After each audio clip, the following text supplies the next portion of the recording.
Bonjour à tous, bienvenue sur l'Argus.fr. Alors si vous êtes fidèle à notre chaîne, vous devez savoir que c'est pas la première fois qu'on rencontre la nouvelle 308. On l'a détaillée en berline, en break, on l'a opposée à l'ancienne, on l'a opposée à ses concurrentes. Mais aujourd'hui, ça y est, on va enfin en prendre le volant pour vous livrer un essai complet. Et on va la découvrir au travers de ses 3 qualités et ses 3 défauts.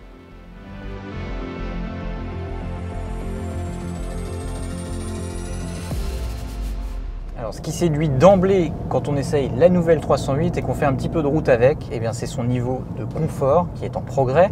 Alors ça passe par plusieurs choses. D'abord l'insonorisation. La voiture filtre mieux les bruits d'air et les bruits de roulement. Ça passe aussi bien sûr par la suspension qui est un petit peu plus moelleuse à basse vitesse. Ça passe aussi par les sièges, alors notamment en finition haut de gamme avec les sièges certifiés AGR qui est un organisme indépendant. On a une assise qui se règle en profondeur. On a des dossiers bien enveloppants. Sur long trajet, on a fait beaucoup de route hier. Honnêtement, on n'a aucun mal de fesses ou de dos, même après plusieurs heures de roulage. Donc ça, c'est vraiment séduisant. Et c'est d'autant plus remarquable que la voiture ne devient pas mollassonne à conduire. On garde un train avant très accrocheur, un train arrière imperturbable.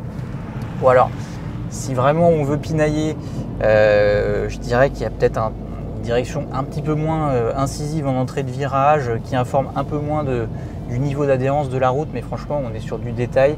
Le compromis reste vraiment excellent entre confort et tenue de route.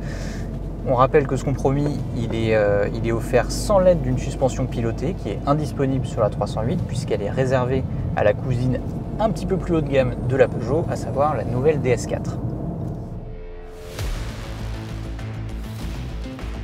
Si l'ancienne 308 avait conservé des beaux restes en matière de châssis, il faut reconnaître qu'elle avait pris un sacré coup de vieux en matière d'équipement multimédia. On se souvient de son petit écran 7 pouces qui était assez sensible au reflet. On se souvient de sa caméra de recul dont la résolution rappelait une webcam des années 2000. La nouvelle 308 se remet bien à jour sur ce point et notamment grâce à son nouvel écran tactile de 10 pouces qu'on va vous détailler quelques instants.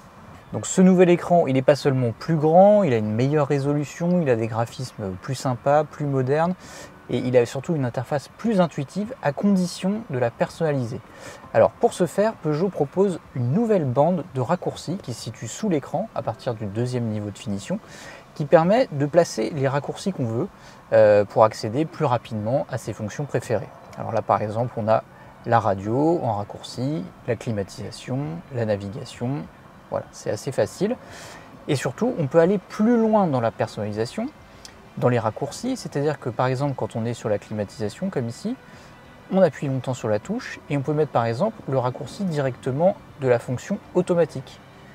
Ce qui veut dire qu'on va récupérer ici la climatisation auto si on veut par exemple régler l'intensité de la ventilation. Même chose, quand on est sur les médias, si on veut une station de radio en particulier, on va aller chercher la station et on a la station qui se met directement ici. Alors évidemment tout n'est pas parfait, on a notamment des petits temps de latence quand on passe d'une fonction à l'autre, c'est pas toujours très rapide. On a par exemple une fonction qui permet d'appuyer avec 3 doigts sur l'écran pour revenir au mieux en application et vous voyez là ça n'a pas marché. Voilà, il faut des fois s'y reprendre à 2 fois, rien de très méchant mais voilà, des fois ça peut être un petit peu ennuyeux. L'autre petit regret, c'est qu'on ne peut pas non plus mettre la totalité des fonctions en raccourci et pourtant il y a une fonction qu'on aimerait vraiment pouvoir déconnecter à chaque démarrage, c'est l'aide au maintien dans la voie, qui a un fonctionnement assez spécial sur petite route au-delà de 70.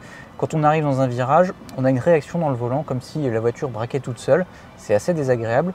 Pour la déconnecter, il faut quand même aller dans le menu des aides à la conduite, appuyer sur l'aide au maintien dans la voie, puis confirmer, donc ça fait 3 pressions. Voilà, on aurait bien aimé avoir, comme ici, un raccourci directement accessible.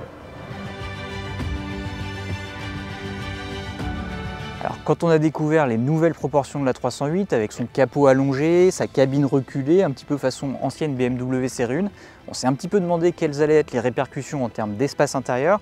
En fait, il n'y avait pas besoin de s'inquiéter, la nouvelle 308 est même un petit peu plus accueillante à bord que l'ancienne.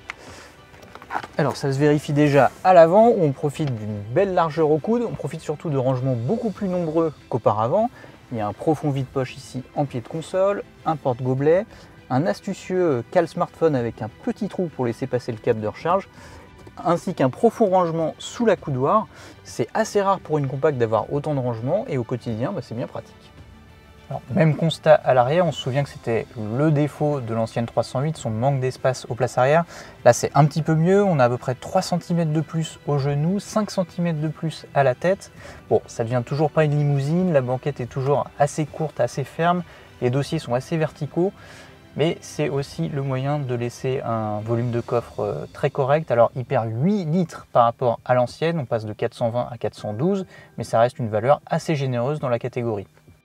Maintenant, si vous prévoyez un usage vraiment familial, on vous conseille plutôt de passer sur le break, qui est reconduit sur cette nouvelle génération et qui offre cette fois 608 litres de volume de coffre.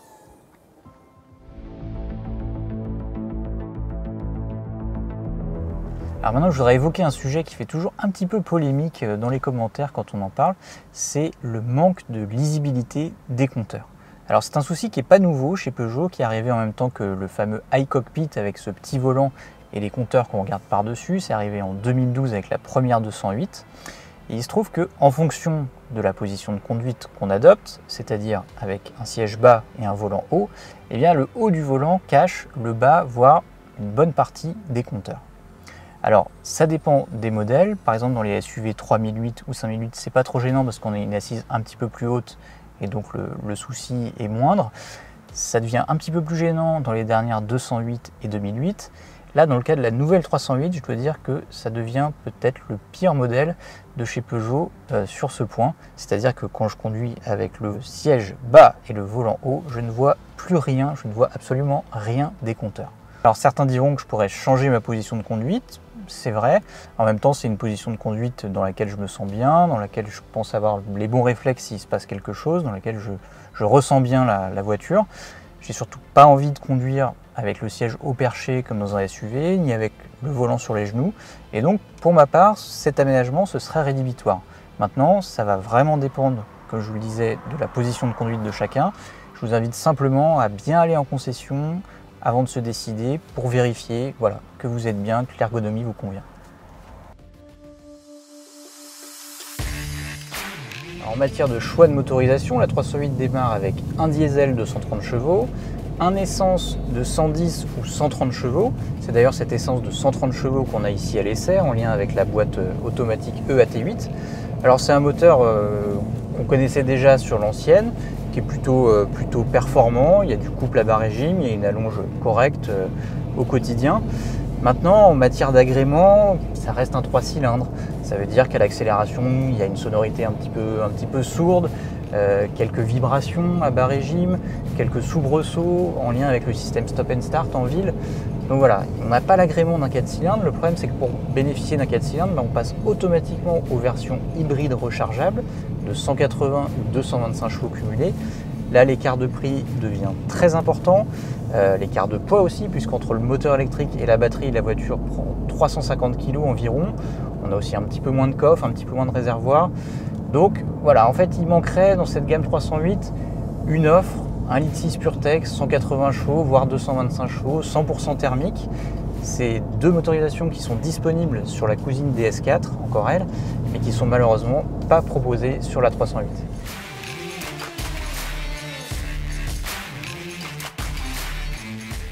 La 308 est indéniablement montée en gamme en matière de présentation, d'équipement technologique, de qualité perçue. C'est donc logique si les tarifs augmentent un petit peu, mais ils commencent quand même à devenir très élevés pour une berline compacte.